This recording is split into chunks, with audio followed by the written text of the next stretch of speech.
Mayo de 1941. Estamos en las aguas heladas del estrecho de Dinamarca, un corredor brutal en el Atlántico Norte, un vasto campo de batalla dominado por la niebla helada y la amenaza constante. Aquí, en la madrugada, se desarrolla un duelo de titanes que decidirá el control de las rutas vitales del suministro.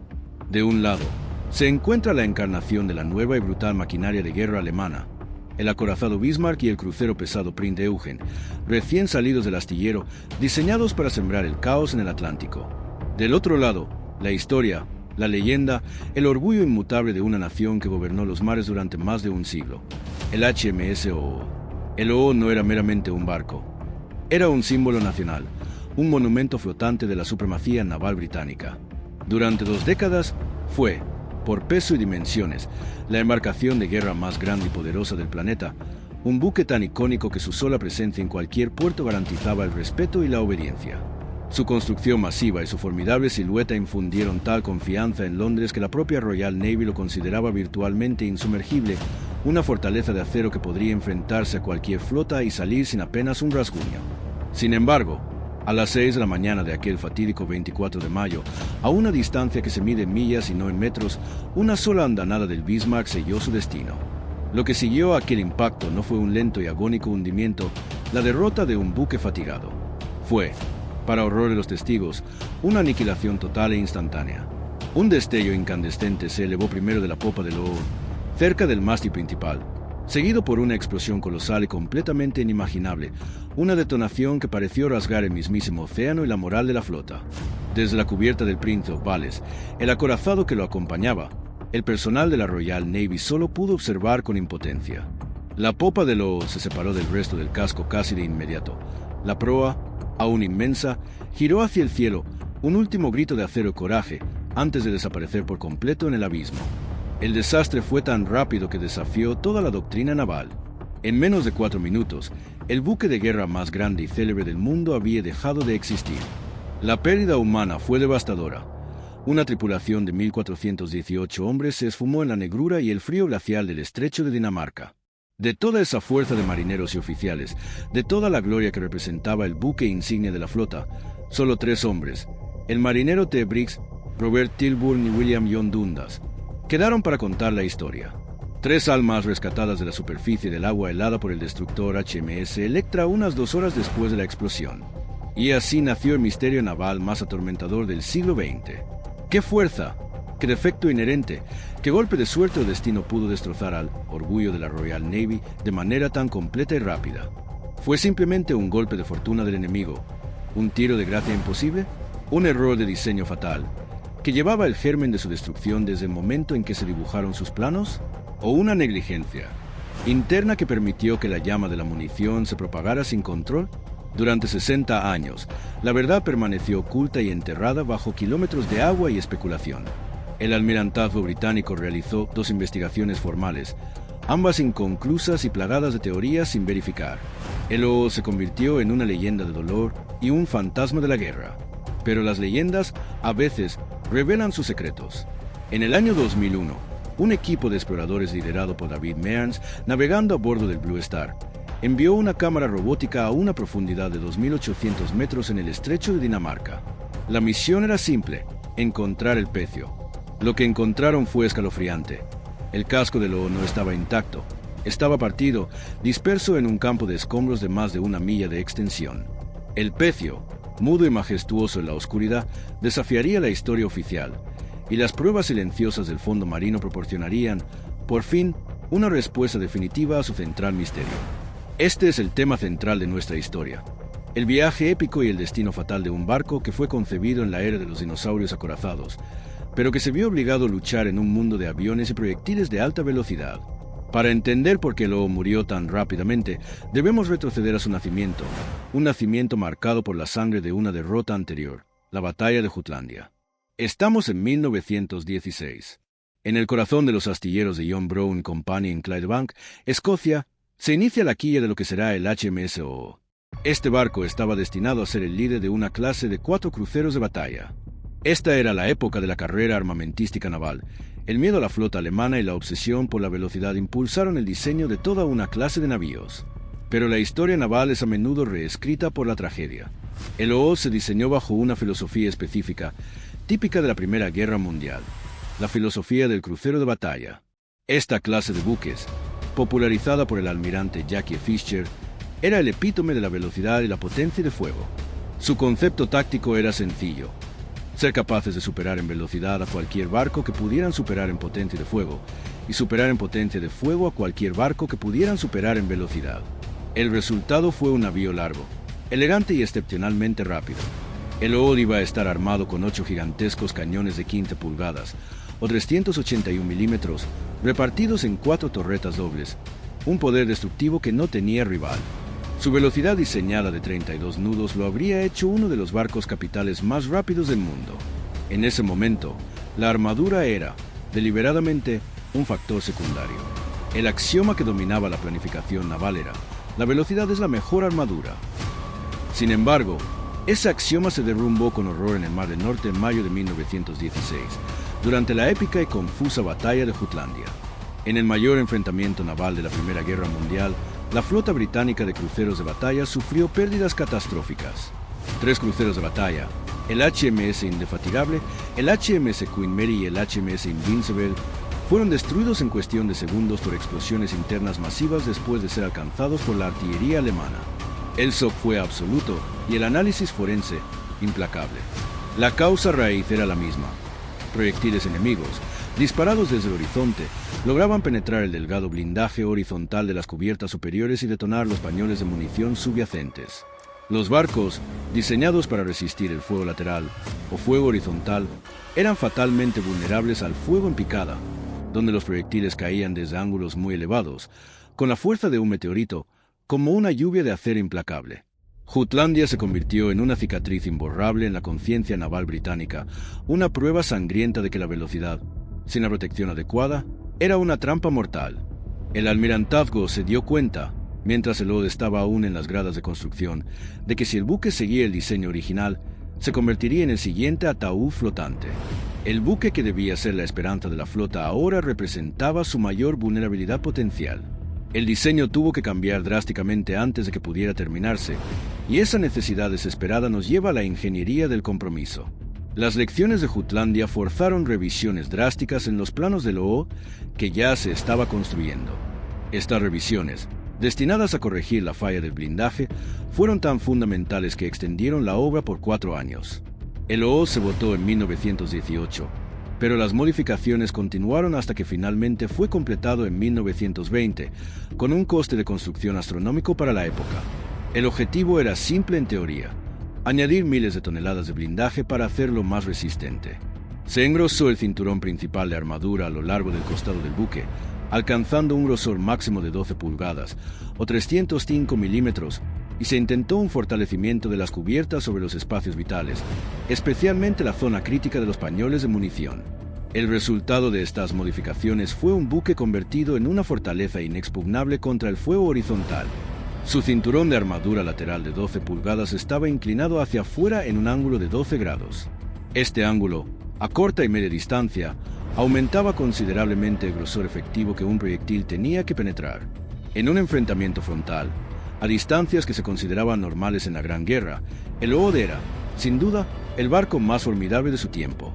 Podría haber dominado cualquier combate a distancias cercanas o medias.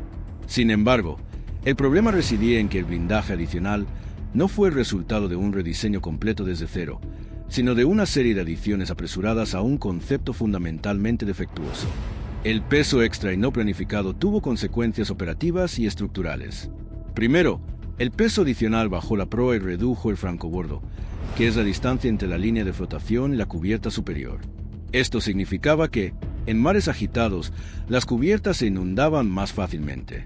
Lo más importante fue el blindaje horizontal deficiente.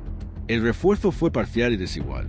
Si bien se añadió una cubierta acorazada de 2 pulgadas, o 50 milímetros, sobre el pañol de popa, donde estaban las torretas X e Y, en comparación con los acorazados de nueva generación, como el Bismarck, que contaban con hasta 4 pulgadas de cubierta blindada, el blindaje del OO seguía siendo lamentablemente delgado.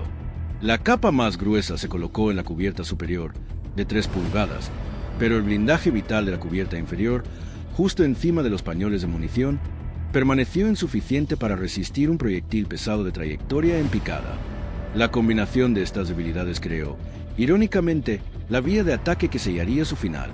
Los diseñadores navales sabían que un proyectil de alto ángulo, disparado a largas distancias, tenía potencial de penetrar las cubiertas superiores, que eran relativamente delgadas. Un proyectil, al golpear la cubierta más delgada, podía activar su fusible sensible de impacto con un ligero retraso, lo justo para que, una vez dentro del casco, el proyectil siguiera una trayectoria curva. Esta trayectoria, conocida como trayectoria de picada, le permitía esquivar el cinturón principal y explotar en los espacios desprotegidos de las casamatas o, peor aún, en las inmediaciones del pañol de municiones, donde la carga de cordita esperaba. El OO se convirtió en una paradoja tecnológica, un gigante invulnerable en el plano horizontal, pero con una vulnerabilidad crítica en la cubierta, justo donde la munición de alta potencia de su enemigo buscaría golpear en un combate moderno. Cuando el OO finalmente entró en servicio en 1920, a un coste de 6 millones de libras, era el buque de guerra definitivo, la envidia de todas las marinas. Pero el mundo se movía rápido. La tecnología naval, liberada de las ataduras de la Gran Guerra, se centró en mejorar la artillería a larga distancia y el blindaje para contrarrestarla. Para 1941, apenas 21 años después de su botadura, los enfrentamientos navales ya no se libraban a 10.000 yardas de distancia, sino que a menudo se abrían a más de 16.000 yardas. A estas distancias extremas, la balística cambia fundamentalmente. El fuego en picada ya no era una posibilidad remota, sino una certeza táctica. Los proyectiles, disparados en un arco parabólico muy pronunciado, caían casi verticalmente. Este tipo de ataque, que superaba la protección del cinturón lateral, era exactamente para el que el OO no estaba blindado.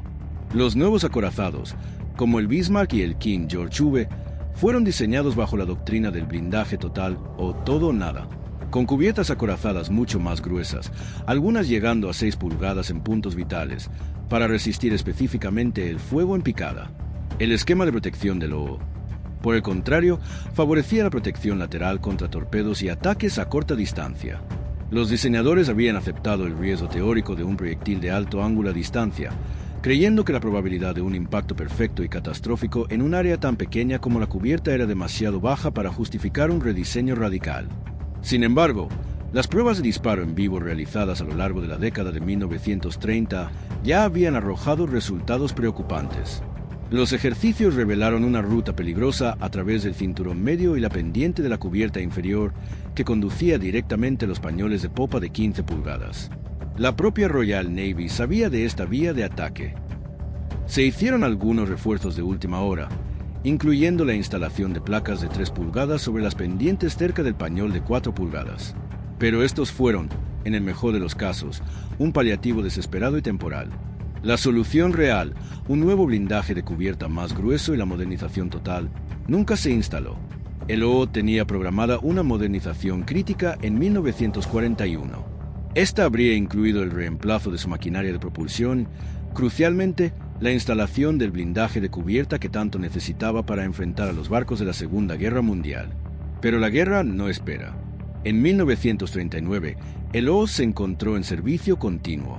Cada minuto en el mar era un minuto que envejecía su diseño y aplazaba la reparación de su vulnerabilidad congénita. La Royal Navy, desesperada por mantener la flota capital a flote y activa, no podía permitirse el lujo de retirar a su buque insignia del combate.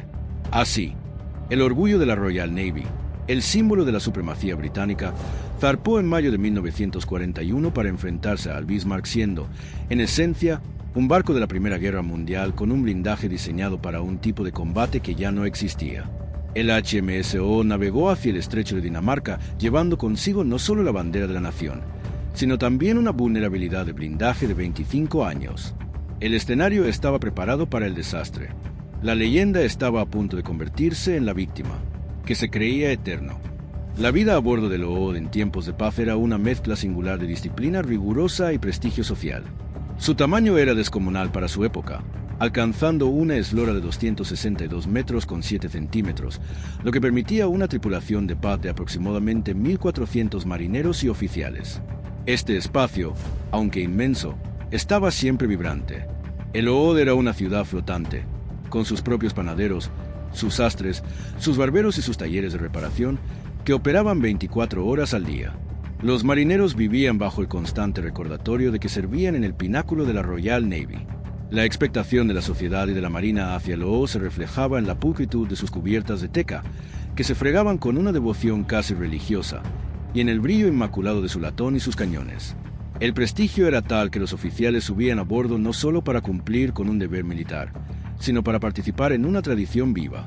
Los comedores y las salas de oficiales estaban decorados con la solemnidad de un club de caballeros londinense, y los rituales a bordo, desde la ceremonia de izar la bandera hasta las cenas formales con el almirante, estaban impregnados de un sentido de importancia histórica. Para un joven marinero británico, ser asignado al OO no era solo un trabajo, era una distinción. Era una promesa de aventura y la confirmación de que uno formaba parte de lo mejor de la flota. Pero el rol más significativo del OO era el de embajador global. Este gigantesco crucero de batalla fue el instrumento predilecto de la política exterior británica sin derramamiento de sangre. Su impresionante silueta era la forma en que el imperio recordaba al mundo su poder sin necesidad de disparar un solo tiro. En el año 1923, el OO fue el líder de la gira del crucero especial, un viaje épico de 10 meses alrededor del mundo que lo llevó a 56 puertos en 29 países, recorriendo un total de 55.528 millas náuticas.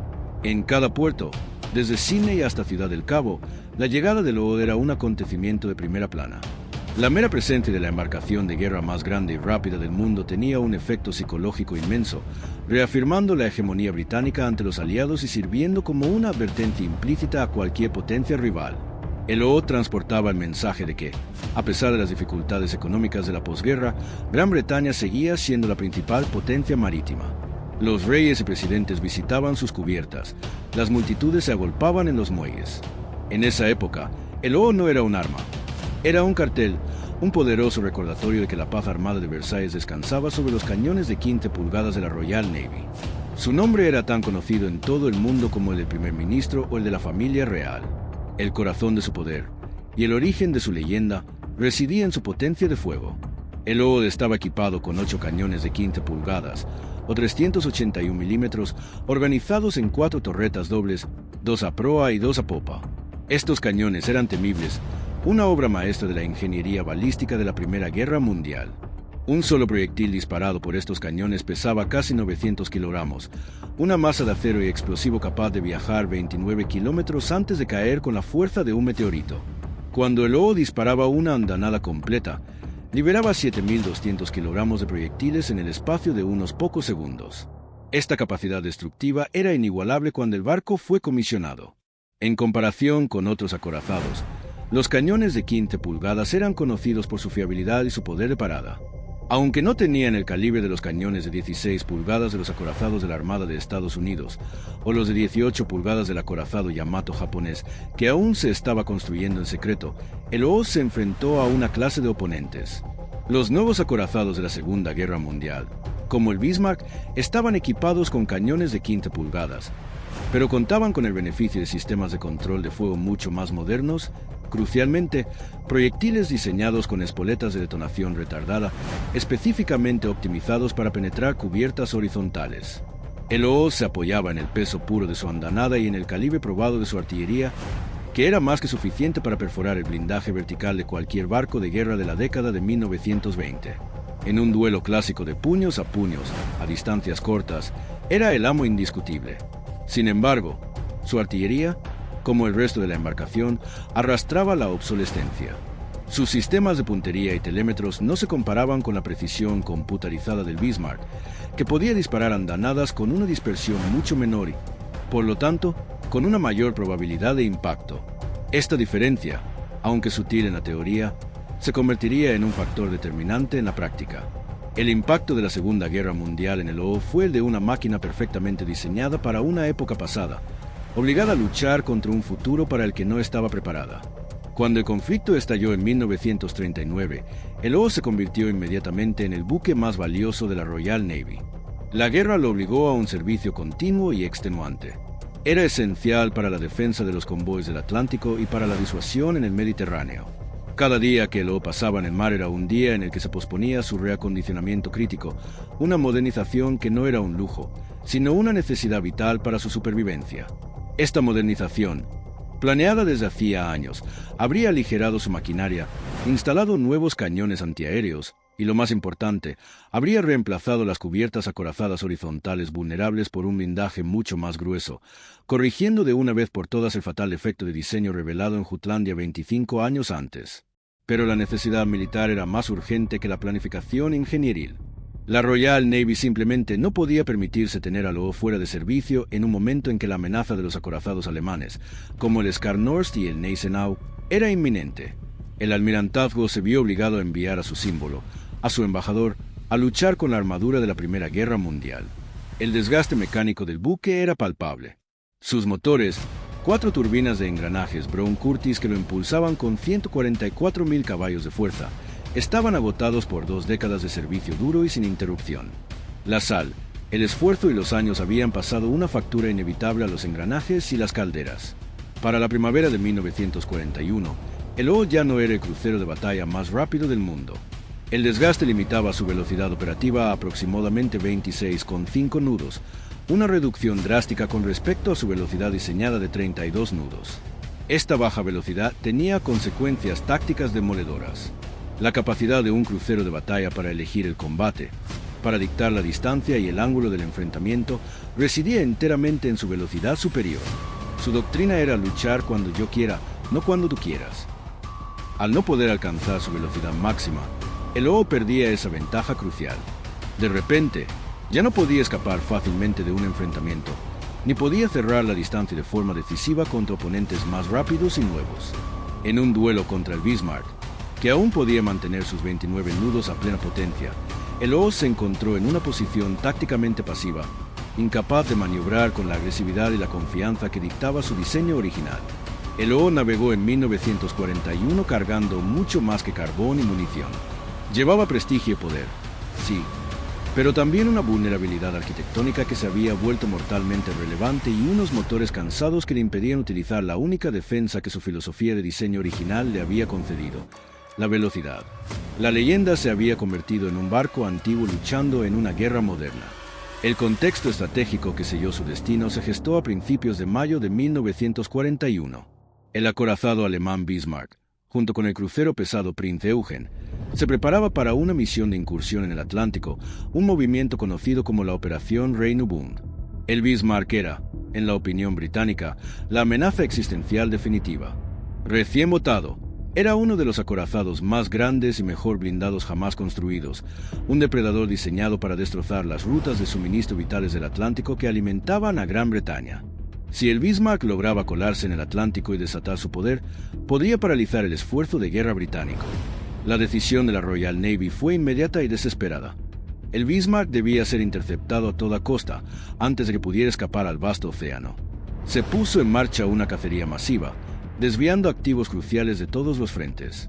El punto de estrangulamiento más probable para la fuga alemana era el estrecho de Dinamarca, el corredor helado entre Islandia y Groenlandia. La tarea de interceptar a la fuerza alemana recayó en la fuerza de batalla de la Home Fleet y específicamente en la fuerza H, comandada por el vicealmirante Lancelot Holland. Holland hizo su insignia en el Loho. El almirantazgo, en una medida que revela tanto esperanza como desesperación, colocó a Loho como líder de la fuerza de intercepción. Se creía que el aura de Loho, su mera presencia, podría intimidar o abrumar al enemigo. El acompañante de Loho era el acorazado Prince of Wales. Esta combinación era un contraste revelador. El Loho, la leyenda de 21 años de antigüedad, y el Prince of Wales, un acorazado de clase King George V completamente nuevo, pero peligrosamente sin terminar. El Prince of Wales aún tenía a bordo ingenieros civiles y técnicos de astillero que trabajaban frenéticamente para reparar fallos mecánicos y completar los sistemas de sus torretas, especialmente las de proa. Las armas del Prince of Wales no eran fiables. La fuerza de intercepción, la última línea de defensa, era una mezcla de gloria desgastada y tecnología defectuosa. El 22 de mayo de 1941, el Loho y el Prince of Wales zarparon de Scapa Flow. La moral a bordo era alta, impulsada por la excitación del combate inminente y por el prestigio de la misión. Todos a bordo, desde el almirante hasta el fogonero, sabían el calibre del oponente. El Bismarck, el nuevo rey de los mares. Había una conciencia tácita de que el Loho se enfrentaba a un barco tecnológicamente más avanzado, más blindado y con control de fuego superior. El vicealmirante Holland estaba plenamente consciente de la vulnerabilidad arquitectónica del OO. Sabía que si el enfrentamiento se libraba a las largas distancias típicas del combate moderno, el fuego en picada del Bismarck perforaría las cubiertas débiles del OO con facilidad. El problema de la falta de blindaje horizontal solo se mitigaba de una manera: acortando la distancia. El plan de batalla de Holland era radical y arriesgado. Su estrategia se basaba en la desesperada necesidad de acercarse rápidamente al enemigo. Si Holland podía reducir la distancia a menos de 12.000 metros antes de que el Bismarck obtuviera impactos críticos, la trayectoria de los proyectiles se volvería más horizontal. A corta distancia, el cinturón lateral inclinado y grueso del OO activaría su protección máxima, volviéndose virtualmente impenetrable. Al mismo tiempo, el OO podría utilizar toda su batería principal contra las cubiertas menos protegidas de su adversario. El plan era un juego de ajedrez suicida. El OO tenía que cargar directamente hacia el enemigo, absorbiendo andanadas en su punto más débil, sus cubiertas superiores, para llegar a su punto más fuerte, el combate a corta distancia. Holland apostaba todo a la velocidad de aproximación y a la suerte de que los proyectiles iniciales del Bismarck no encontraran el punto exacto de la vulnerabilidad de sus pañoles. Así, los dos gigantes británicos se dirigieron a toda máquina hacia el estrecho de Dinamarca. El 24 de mayo, en las primeras horas de la mañana, los barcos alemanes fueron detectados. El OO se lanzó a la carga, su proa apuntando directamente al enemigo, buscando desesperadamente el enfrentamiento cercano que requería su diseño anticuado. La etapa estaba preparada para una prueba final de alcance, ángulo y tiempo.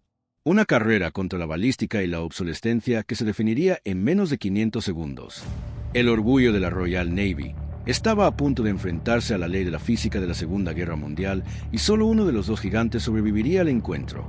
El día del destino llegó con el 24 de mayo de 1941. Las aguas del estrecho de Dinamarca estaban agitadas y heladas. El amanecer se abría paso lentamente a través de una densa niebla matinal, tiñendo el horizonte de tonos grises y plateados. Desde el puente del HMSO, el aire era gélido, pero la temperatura a bordo era de pura adrenalina. Todos sabían que la larga cacería había terminado. El primer avistamiento se produjo a las 5:37 de la mañana. Los vigías del OO captaron las siluetas de los gigantes alemanes que navegaban hacia el sur, justo en el borde de su alcance visual. El enemigo estaba allí: el poderoso acorazado Bismarck y su escolta, el crucero pesado Prinz Eugen. En el OO, la inmensa tripulación, que sumaba casi 1.500 hombres, se preparó para la acción. El silencio tenso se rompió solo por la orden seca del vicealmirante Holland y el crujir de los engranajes que giraban las gigantescas torretas de 15 pulgadas. La historia esperaba. A las 5:52 de la mañana, Holland rompió el silencio. El OO abrió fuego. Esta acción no duraría más de 8 minutos de principio a fin, pero cada segundo estaría cargado de decisiones, errores y una balística implacable. El momento de la verdad del OO comenzaba con el retumbar ensordecedor de sus cañones, que escupían fuego y acero hacia el horizonte. El análisis del rango inicial revelaba la desesperada carrera táctica de Holland. Los primeros disparos se hicieron desde una distancia aproximada de 25.000 yardas, lo que equivale a unos 22 kilómetros con 800 metros. A esta distancia, el combate naval era exactamente como el OO no quería luchar: un duelo de artillería a largo alcance, donde la trayectoria parabólica de los proyectiles los hacía caer en picada, poniendo a prueba el delgado blindaje horizontal del buque. Holland sabía que la supervivencia del OO dependía de una única maniobra: reducir la distancia rápidamente. Necesitaba que los proyectiles cayeran horizontalmente contra el blindaje lateral de 12 pulgadas del OO, su punto más fuerte, y no en picada sobre las cubiertas, su debilidad fatal. Por lo tanto, el OO cargó hacia el enemigo, su proa dirigida hacia el Bismarck, a una velocidad que, aunque inferior a la de su diseño, era la máxima que sus fatigados motores podían dar. Sin embargo, en el caos del amanecer brumoso y las siluetas idénticas de los barcos alemanes, se produjo un fracaso táctico inicial que costaría minutos vitales. Los oficiales de control de fuego del OO confundieron al Prinz Eugen, el crucero que navegaba a la cabeza de la línea alemana, con el acorazado Bismarck. La orden del almirante Holland fue: abre fuego sobre el barco de plomo. Y así, el OO dirigió sus primeras andanadas, proyectiles que pesaban casi 900 kilogramos cada uno, contra el objetivo equivocado, un crucero, mientras el Bismarck, la amenaza real, navegaba ligeramente detrás, crucialmente, sin recibir fuego durante los primeros momentos críticos. El Príncipe of Wales Siguiendo la estela del buque insignia, cometió el mismo error, aunque sus artilleros, al darse cuenta de la confusión, lograron ajustar su fuego hacia Bismarck poco después. Pero el OO continuó apuntando al Príncipe Eugen. En un combate que se decidiría en un puñado de minutos, cada segundo de fuego mal dirigido era un regalo invaluable para el enemigo. A las 5:55 de la mañana, la flota alemana, que había esperado fríamente a que los británicos dispararan primero para obtener el alcance exacto, respondió. El Bismarck y el Príncipe Eugen liberaron sus primeras andanadas. El fuego de respuesta alemán fue preciso y devastador. Sus sistemas de control de tiro, basados en la tecnología de radar de 1941, superaban ampliamente los telémetros ópticos del OO, mientras que los proyectiles del OO caían esparcidos, buscando en vano su objetivo. Los proyectiles alemanes cayeron casi agrupados alrededor de los buques británicos. El Príncipe Eugen, el objetivo original y equivocado del OO, fue el primero en conseguir un impacto significativo. Aproximadamente a las 5:56 de la mañana, un proyectil de 8 pulgadas disparado por el crucero pesado alemán alcanzó el OO a mitad del barco, cerca del mástil principal. Este impacto no fue crítico para la flotabilidad del buque. El proyectil explotó en la cubierta de las embarcaciones auxiliares sin penetrar el blindaje principal. Sin embargo, inició un incendio significativo. Las llamas pronto se elevaron, consumiendo las municiones antiaéreas listas para usar y el aceite lubricante almacenado en la cubierta. El fuego era visible, una hoguera brillante en medio del gris de la mañana, pero no era estructuralmente crítico. Su verdadero daño no fue el material que quemó, sino la referencia visual clara de puntería que ofreció los artilleros alemanes. Para el Bismarck, el OO ya no era una silueta sombría en la bruma. Era una silueta destacada por un faro de llamas, una diana brillante en el centro del pecho de la leyenda. Mientras el OO continuaba su carga, el Bismarck, ahora ajustando su puntería con calma y precisión, comenzó a obtener una horquilla perfecta, haciendo caer proyectiles a proa y popa del buque insignia. El almirante Holland, observando los impactos cada vez más cercanos, se dio cuenta de que su ventana de oportunidad se estaba cerrando. Necesitaba desesperadamente reducir la distancia. Solo le quedaba una opción para aumentar su potencia de fuego en la carga final: utilizar sus torretas de popa. Aproximadamente a las 5:57 de la mañana, el vicealmirante Holland dio la orden fatídica. Era una orden necesaria bajo su plan táctico, pero terriblemente peligrosa: giro de 20 grados a babor. Este giro tenía un propósito puramente ofensivo. Al cambiar el rumbo del buque, Holland pretendía liberar el campo de tiro de las torretas X e en la popa del OO, permitiendo que sus 8 cañones de 15 pulgadas dispararan una andanada completa contra el Bismarck. Su objetivo era golpear al acorazado alemán con un fuego demoledor y continuo en su desesperada carrera hacia el corto alcance. Sin embargo, el peligro del giro fue instantáneo y catastrófico. Durante los breves, pero eternos segundos de esta maniobra, el OO expuso más de su costado, crucialmente, su cuadrante de popa, directamente al fuego enemigo. En lugar de ofrecer al Bismarck la proa estrecha, que maximizaba el blindaje lateral inclinado, el OO presentó una amplia banda, y lo que era peor, las zonas de la cubierta con el blindaje más deficiente se alinearon con la trayectoria de los proyectiles alemanes que venían en picada. El rango en ese momento crítico se había reducido a aproximadamente 16.500 yardas, es decir, unos 15.000 metros. A esta distancia, el ángulo de caída de los proyectiles ya no era la inmersión aguda que se temía a las largas distancias, sino un ángulo poco profundo, que oscilaba entre los 15 y los 20 grados. La ironía era mortal. Un ángulo poco profundo era perfecto para deslizarse por la cubierta superior del OO, penetrar las cubiertas inferiores, esquivar el cinturón lateral grueso y explotar justo donde residía la debilidad de 25 años de antigüedad: los pañoles de munición de popa. El OO acababa de girar, sin quererlo, para poner su punto más vulnerable en línea de fuego. En la cubierta del Bismarck, el personal de control de tiro informó de que el tercer y cuarto proyectil habían impactado en el OO, aunque sin provocar grandes daños. Los alemanes, con una precisión escalofriante, ya tenían perfectamente marcado el rango. El tiempo se detuvo a las 6 en punto de la mañana. Mientras el OO continuaba su giro a babor, el Bismarck, en ese preciso instante, disparó su quinta andanada. 4 proyectiles de 15 pulgadas de puro acero, cada uno con un peso de casi 900 kilogramos, viajaron hacia su objetivo con una velocidad de boca superior a los 800 metros por segundo. El tiempo de vuelo fue de unos 30 segundos. El silencio relativo en el puente del Prince of Wales fue roto por el grito ahogado de los hombres que observaban a través de los telémetros. El testimonio ocular de los oficiales y marineros del Prince of Wales describe que vieron salpicaduras de agua masivas justo cerca del Lo'o, seguidas de inmediato por lo que se describió como un colosal chorro de llama cerca del mástil principal en el cuadrante de popa. No fue una explosión convencional, fue el indicio de algo mucho peor. En el Bismarck, el oficial de artillería, el teniente Burkhard von Muyenerichberg, informó de un impacto y luego miró, incrédulo, como la sección central del Lo'o se transformaba en una columna de humo negro y blanco que se elevaba más de 300 metros en el aire. Lo que siguió fue la explosión de la cordita. La detonación, que había sido teorizada desde la batalla de Jutlandia, se hizo realidad con una violencia más allá de toda descripción. El relato de los sobrevivientes es escalofriante. El marinero Ted Briggs, que se encontraba en el puesto de información de dirección, relató que la explosión fue repentina. No hubo tiempo para órdenes ni para el miedo. Simplemente, el mundo se acabó. El Lo'o se convirtió en una columna de humo negro gigante, de un momento a otro, un destello naranja y blanco que consumió la parte trasera de la embarcación. Otro sobreviviente, el marinero Robert Tilbourne, que estaba en la torreta en la proa, recordó haber sentido un tremendo golpe y una sensación de que el barco se estaba hundiendo por la popa, antes de ser arrojado violentamente al agua helada. La secuencia que desmanteló el orgullo de la Royal Navy fue rápida, letal y devastadora. Se cree que el proyectil del Bismarck impactó la cubierta justo a popa del mástil principal, penetrando la delgada cubierta de protección de 2 pulgadas con una trayectoria de picada.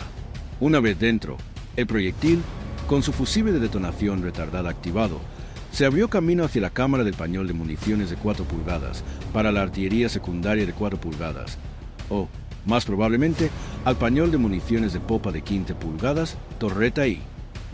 Al detonar allí, la explosión inicial encendió la carga explosiva más peligrosa del barco, la vasta reserva de cordita utilizada como propulsor para los cañones principales. La cordita estalló. Una inmensa reacción en cadena se desató, liberando una energía explosiva equivalente a varias toneladas de dinamita. Esta explosión interna y descontrolada hizo que el casco se partiera en dos, justo entre el mástil principal y la chimenea de popa. La fuerza fue tal que la popa, que contenía las torretas X, E, fue proyectada hacia el cielo antes de caer. El hundimiento fue casi instantáneo. La proa, todavía inmensa y relativamente intacta, se inclinó verticalmente y se deslizó bajo las olas. Los restos de la popa y el resto del casco siguieron rápidamente. El evento, desde el impacto fatal hasta la desaparición del buque bajo la superficie, duró apenas 3 minutos. Donde segundos antes había estado navegando el buque de guerra más grande del planeta, ahora solo quedaban restos flotantes, una inmensa mancha de aceite y una columna de humo que ascendía hacia las frías nubes del estrecho de Dinamarca. El Prince of Wales, apenas a 1 milla de distancia, tuvo que desviarse bruscamente para evitar chocar contra los restos del Lo'o. El silencio ensordecedor que siguió al trueno de la explosión fue roto por el sonido del agua y los gritos aislados. La catástrofe fue tan rápida que no dejó tiempo para la evacuación. Los hombres que estaban bajo cubierta o en las salas de máquinas no tuvieron ninguna oportunidad. La tripulación de 1.418 hombres se redujo a la desesperante cifra de 3.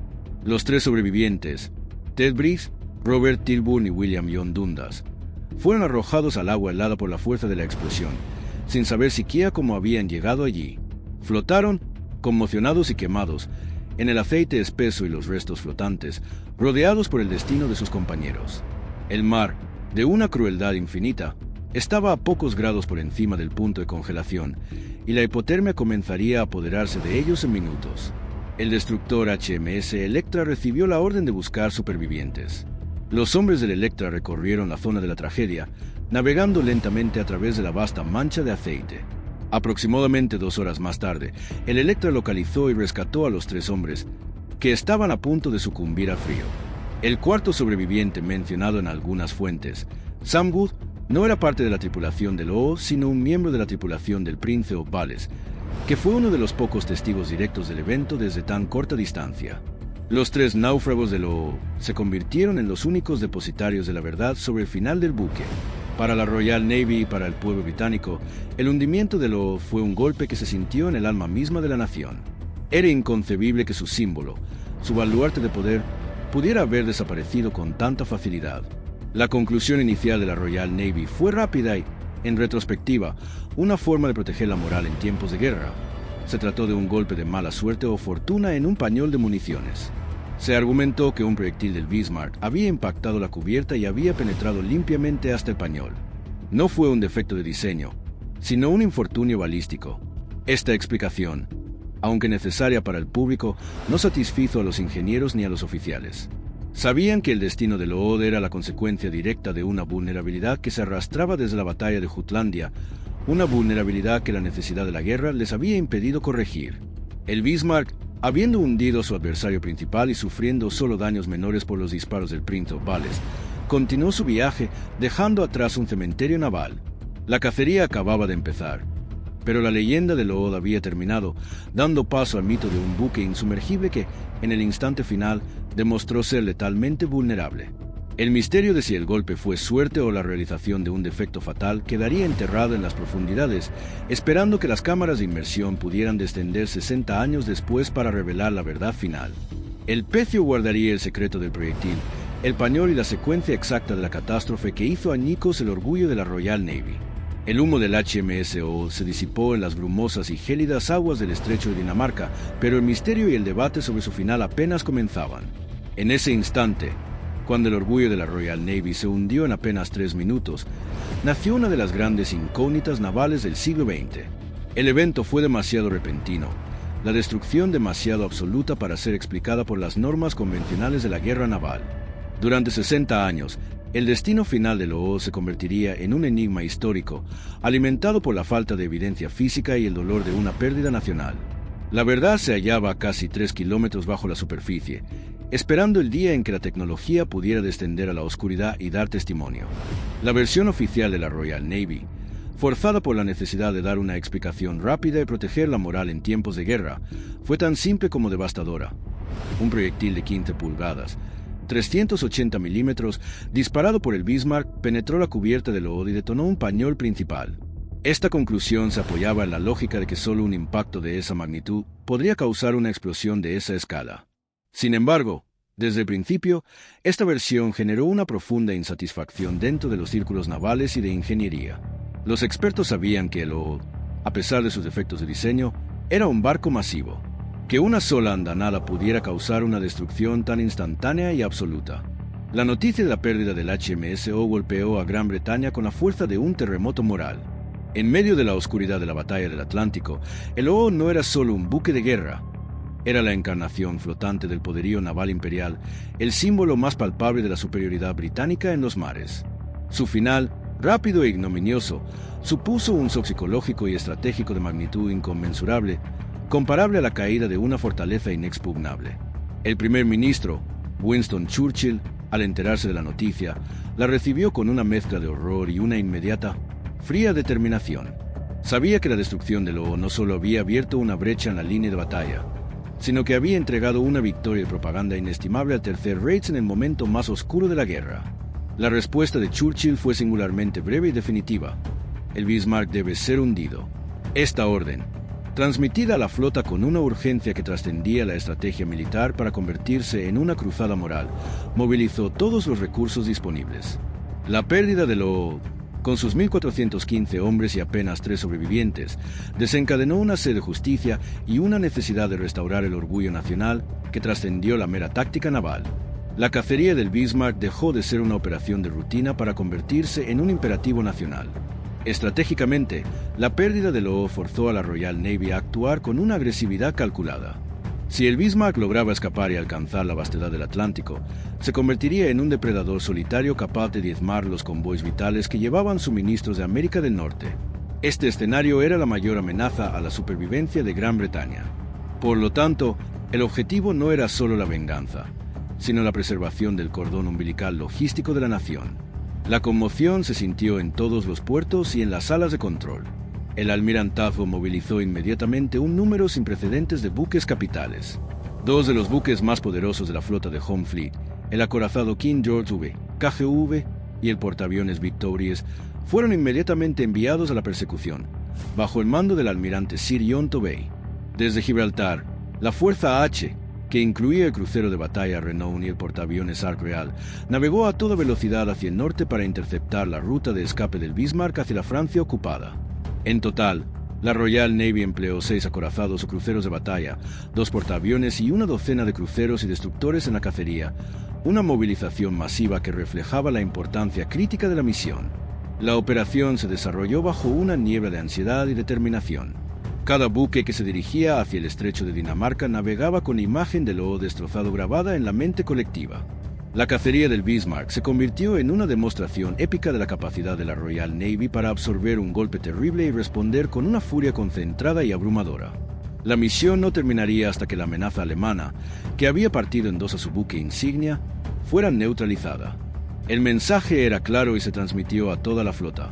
Por el O, por los 1415 y por la seguridad de la nación, no habría tregua. Este fervor, esta mezcla de duelo y deber, es lo que impulsó las siguientes 72 horas de implacable persecución, donde la tecnología, el coraje y el destino se alinearían en una de las batallas navales más dramáticas de la Segunda Guerra Mundial. La herida abierta por el hundimiento del O solo podía cerrarse con el acero retorcido del Bismarck. Para abordar la catástrofe y calmar la creciente inquietud pública, la Royal Navy convocó 2 juntas de investigación. La primera junta, reunida a bordo del HMS Prince of Wales pocas horas después del combate, fue apresurada y superficial.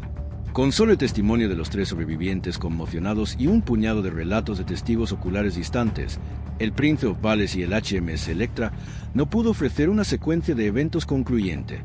No obstante, sentó las bases para la creencia del impacto único y afortunado. La segunda junta de investigación, bajo el mando del contraalmirante Harry Walker, fue mucho más exhaustiva. Se tomó el tiempo para recopilar 176 testimonios adicionales de hombres que habían servido en el OO o en buques cercanos, buscando meticulosamente cualquier detalle sobre el almacenamiento de municiones, la seguridad interna y la propagación de incendios. El enfoque se centró comprensiblemente en los pañoles de popa, pues la evidencia visual, las llamas y el estallido, apuntaba inequívocamente a esa sección del buque. A pesar de los esfuerzos, la segunda junta no pudo resolver la secuencia de ignición de manera definitiva.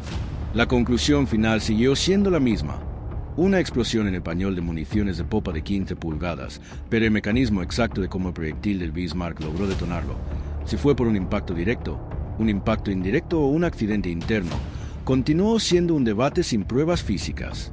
El vacío de información alimentó rápidamente diversas teorías alternativas en las décadas siguientes, cada una buscando explicar el catastrófico final. Teoría del torpedo. La teoría de John Holland, una de las hipótesis más persistentes, fue que un torpedo almacenado en la cubierta, cerca de la chimenea de popa o en un tubo lateral, fue alcanzado por el fuego del Prince Eugen o el Bismarck.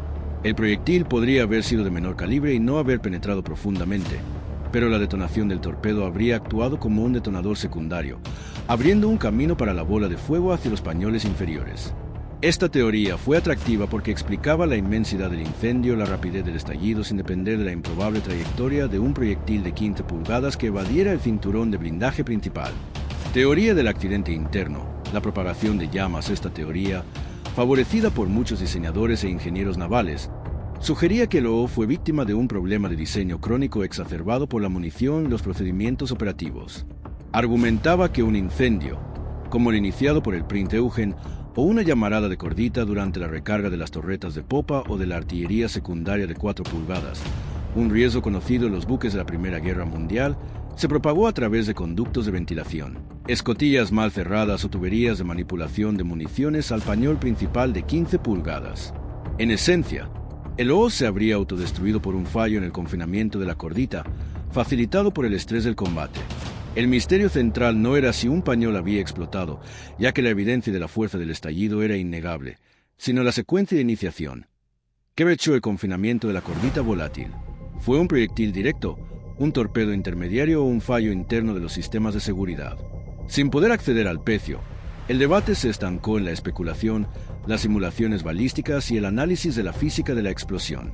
El punto de inflexión teórico llegó mucho antes de que el pecio fuera encontrado. Un estudio de 2019 sobre balística y blindaje, basado en la tecnología de proyectiles de esa época, comenzó a dar forma a la teoría más probable. Este estudio sugirió que la explosión instantánea era altamente consistente con un proyectil de 380 milímetros, 15 pulgadas, impactando y penetrando la cubierta superior, pero no hasta el pañol de 15 pulgadas. En cambio, argumentaba que la explosión ocurrió en el pañol de munición de 4 pulgadas, la artillería secundaria, que estaba ubicado justo encima y adyacente al pañol principal de 15 pulgadas. La detonación en el pañol de 4 pulgadas habría producido una onda de choque, crucialmente, una bola de fuego de gas a alta temperatura que se propagó a través de las divisiones, tuberías o incluso un pequeño conducto dañado, encendiendo el pañol de 15 pulgadas adyacente. Esta teoría combinaba un impacto externo con una falla interna en la propagación, haciendo que la destrucción fuera un evento de 2 pasos. Con la llegada del siglo XXI, la tecnología de exploración submarina profunda finalmente alcanzó el nivel necesario para descender a las profundidades abisales del estrecho de Dinamarca. La necesidad de la evidencia física se volvió urgente, no solo para la historia naval, sino para dar un cierre a las familias de los 1.415 hombres perdidos. El hombre que se propuso resolver el enigma fue David Mearns, un explorador de naufragios de renombre mundial. La expedición de Mearns en 2001 no era una simple cacería de tesoros, sino una misión forense altamente especializada. El objetivo era localizar e inspeccionar el pecio basándose en la última posición conocida y en el cálculo de dónde habría caído el buque después de la explosión catastrófica. La búsqueda del Bismarck, realizada por Robert Ballard en 1989, había demostrado que los naufragios a estas profundidades se preservaban bien y ofrecían un registro histórico invaluable. La búsqueda fue un ejercicio metódico de paciencia y tecnología. El método principal utilizado fue el sonar de barrido lateral, Seascan Sonar, un instrumento de alta resolución remolcado a pocos metros del fondo marino que podía crear una imagen acústica detallada del lecho marino a través de las densas capas de agua. A casi 3.000 metros de profundidad, la presión del agua era equivalente a la de un pequeño automóvil sobre cada pulgada cuadrada del casco. La operación era increíblemente delicada. El área de búsqueda, equivalente a varios cientos de kilómetros cuadrados de lecho marino, tuvo que ser peinada con extrema precisión, línea por línea.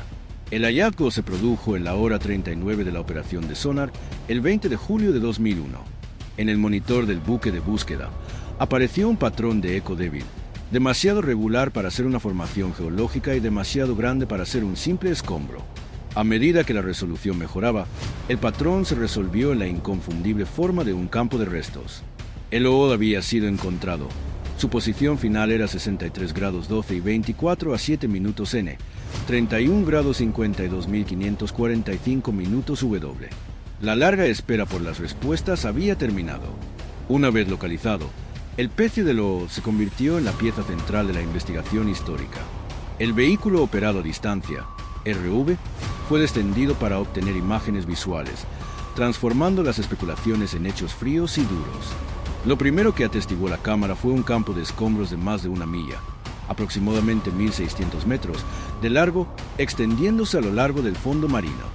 Este campo era un registro de violencia sin igual.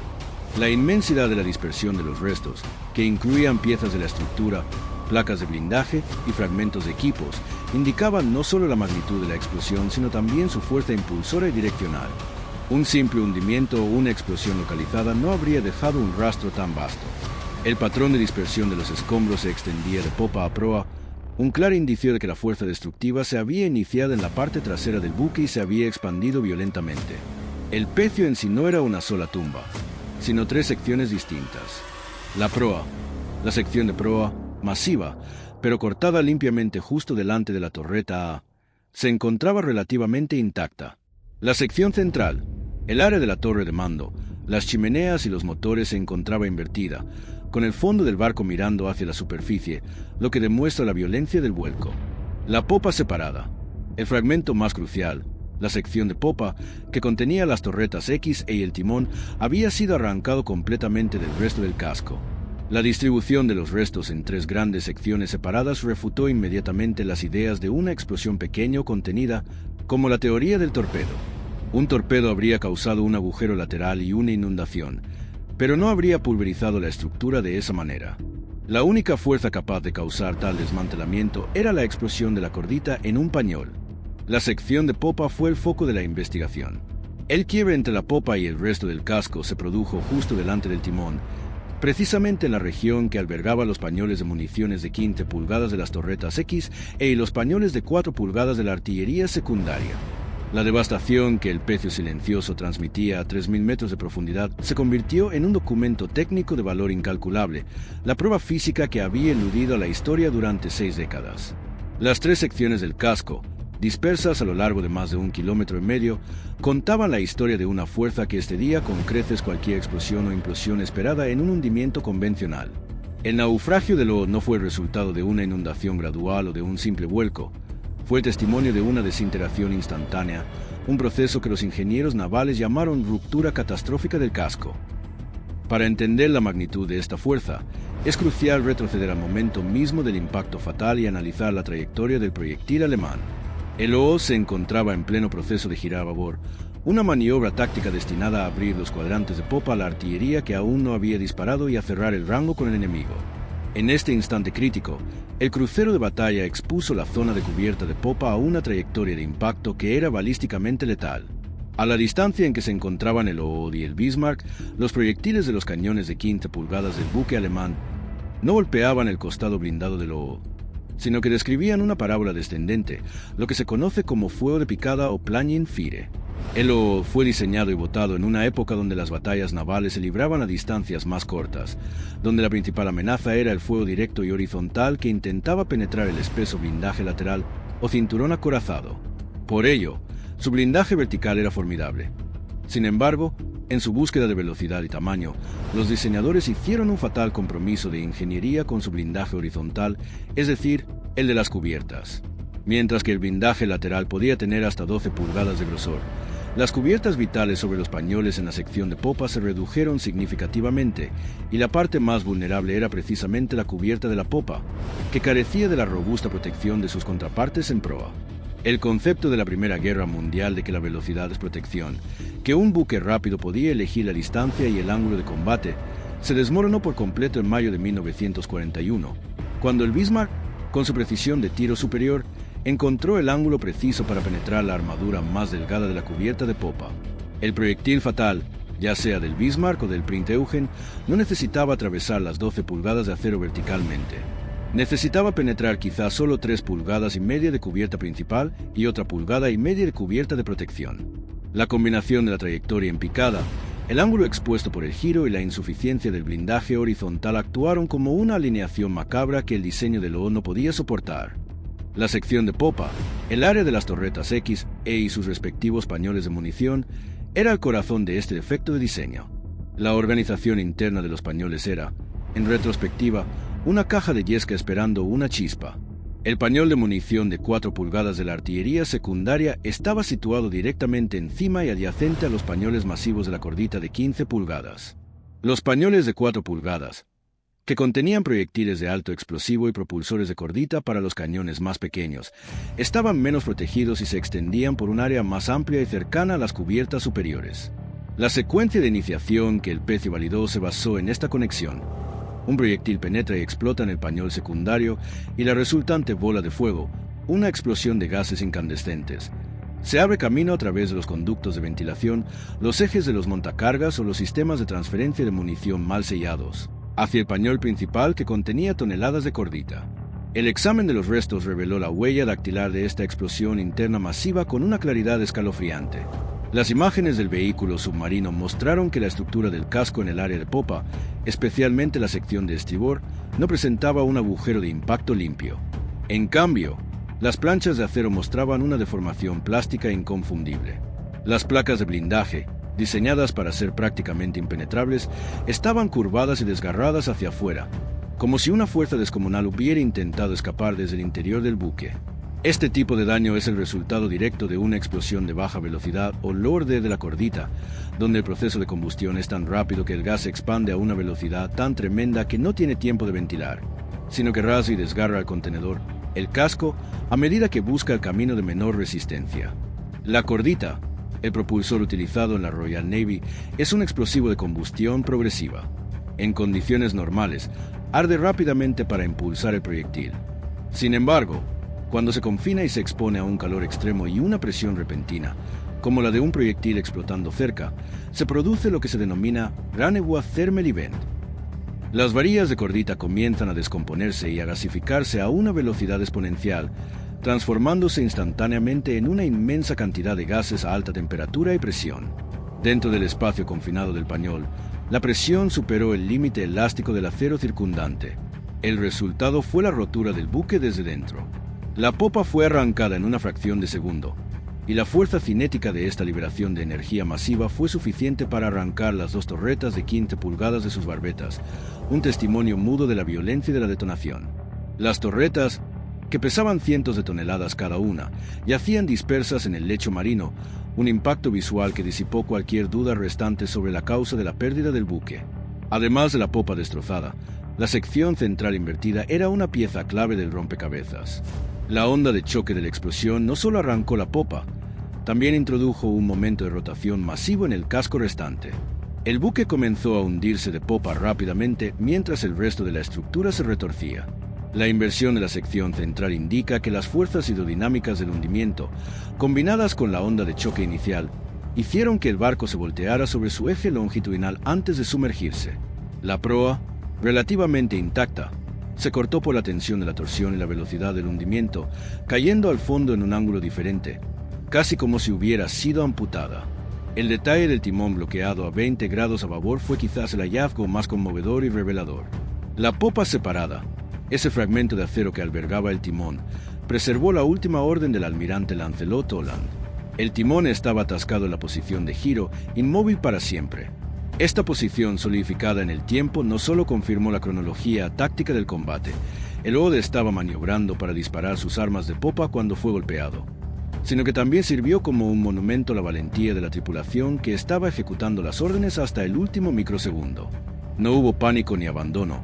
El buque se perdió en el cumplimiento de su deber en medio de la ejecución de una maniobra de combate.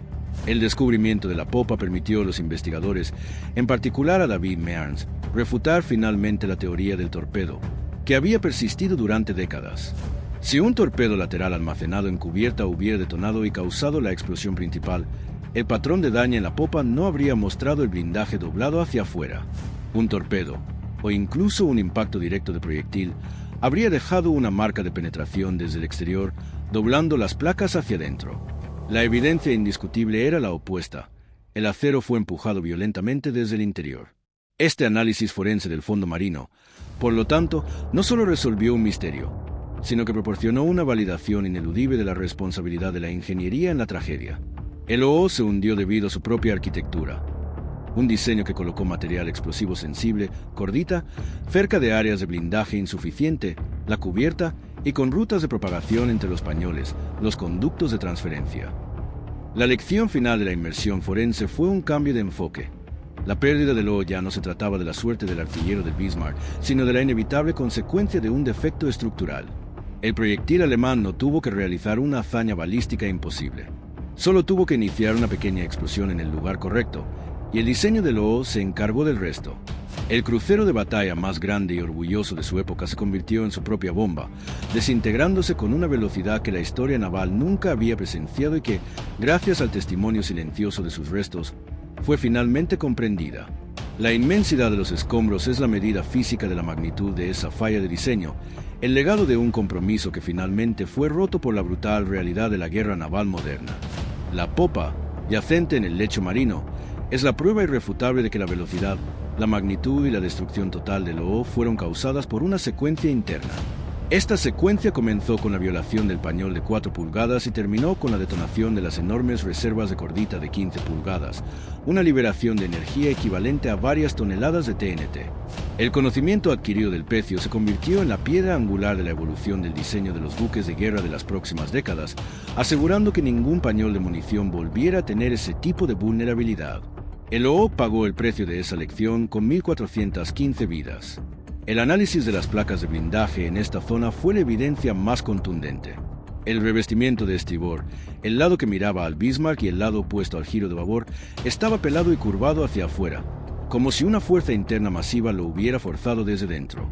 La chapa de acero no estaba cortada limpiamente, como lo haría un torpedo o un impacto externo masivo en esa área, sino desgarrada y doblada hacia el exterior, creando una fisura enorme y deformada. Esta huella dactilar del daño es el sello distintivo de una explosión interna que utiliza el costado del barco como una válvula de ventilación. En lugar de perforar el buque desde fuera, la energía liberada por la detonación de la cordita buscó el camino de menor resistencia para expandirse, rasgando la estructura y propagando la onda de choque por todo el buque. Las torretas de 15 pulgadas habían sido arrancadas de sus bases, confirmando que la fuerza venía desde el interior. Otro detalle forense crucial fue el timón. Las imágenes de la popa mostraron que el timón estaba encontrado bloqueado a aproximadamente 20 grados vigésimo a babor, la posición exacta requerida para ejecutar la orden de giro que Holland había emitido momentos antes de la explosión. Este hallazgo confirmó que la maniobra de giro estaba en curso cuando los pañoles detonaron. Es decir, el barco estaba en su posición más vulnerable, exponiendo el cuadrante de popa a la trayectoria en picada de los proyectiles, en el instante mismo de su destrucción. Los restos de los pañoles principales también ofrecieron evidencia por lo que no mostraban. La ausencia de un agujero de penetración limpio en el techo o en las paredes de los pañoles principales de 15 pulgadas argumentaba fuertemente contra la detonación directa de un proyectil de 15 pulgadas en su interior. Si un proyectil de 900 kilogramos hubiera atravesado el blindaje de la cubierta y detonado directamente en el pañol de 15 pulgadas, habría dejado una marca de impacto y penetración mucho más clara. Los daños eran de rasgado interno, no de perforación externa. Combinando los datos del pecio con los estudios balísticos y las teorías de propagación, la comunidad histórica y naval convergió en una única secuencia probable que resolvió el misterio de 60 años. El impacto y penetración. Aproximadamente a las 6 de la mañana, mientras el OO giraba, un proyectil de 380 milímetros, 15 pulgadas, disparado por el Bismarck impactó la cubierta superior o la cubierta de botes en el área de popa. Detonación intermedia. El proyectil, que se había activado por la penetración de las primeras placas, no logró alcanzar el pañol principal de 15 pulgadas, sino que explotó en o muy cerca del pañol de munición de 4 pulgadas de la artillería secundaria. Este pañol, con su blindaje más ligero, estaba estratégicamente y lamentablemente ubicado justo encima y adyacente a la sala de almacenamiento principal de la cordita de 15 pulgadas. Propagación de la llama. La explosión en el pañol de 4 pulgadas generó una bola de fuego intensa y gases a alta presión. Esta llama se propagó instantáneamente a través de un conducto, una tubería de ventilación o una escotilla dañada que conectaba los dos pañoles, perforando el frágil confinamiento del pañol principal. La catástrofe de la cordita. La llama encendió la vasta reserva de cordita en el pañol de 15 pulgadas, causando una detonación masiva y descontrolada. Destrucción del buque. La explosión resultante rasgó la popa desde el interior, arrancó las torretas, dobló el blindaje hacia afuera, como se ve en el pecio, y la inmensa fuerza volcó la sección central. La proa se cortó por la onda de choque y la presión hidrodinámica del hundimiento. La teoría del torpedo quedó completamente refutada por el pecio.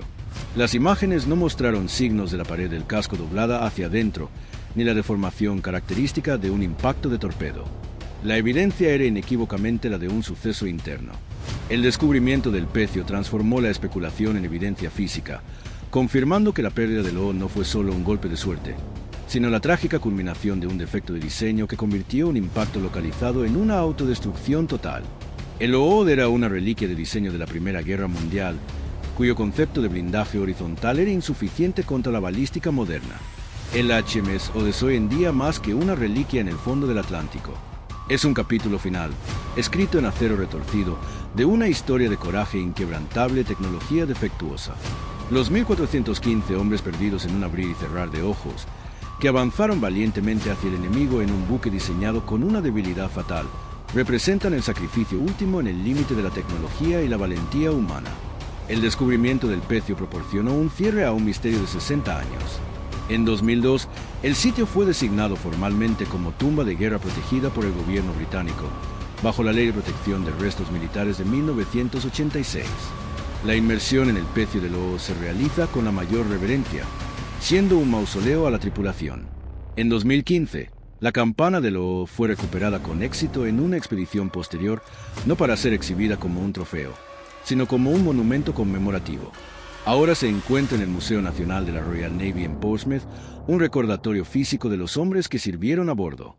La pérdida del OO y las subsiguientes pérdidas de otros buques de guerra de la misma época marcaron el fin de la era de los cruceros de batalla tal como se concibieron.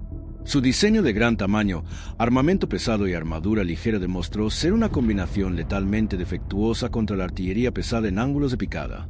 El sacrificio de Lo obligó a una reevaluación inmediata de la ingeniería naval, asegurando que los futuros buques no repitieran esta vulnerabilidad. Lo no pereció por cobardía o falta de habilidad, sino por un compromiso de ingeniería entre velocidad y protección que, en 1941, se convirtió en una sentencia de muerte. Su final nos enseña la trágica lección de que el valor humano no puede anular las leyes de la balística y la física. La tripulación de Lo encarnó el espíritu de la Royal Navy, navegando un buque obsoleto en una misión vital. Su sacrificio no fue en vano. Selló el destino de una clase de barcos, aceleró el desarrollo naval y, lo más importante, se convirtió en el grito de guerra que impulsó la implacable cacería del Bismarck. El silencio del pecio fue roto para honrar su coraje y asegurar que, si bien la tecnología puede fallar, la memoria de su deber nunca lo hará.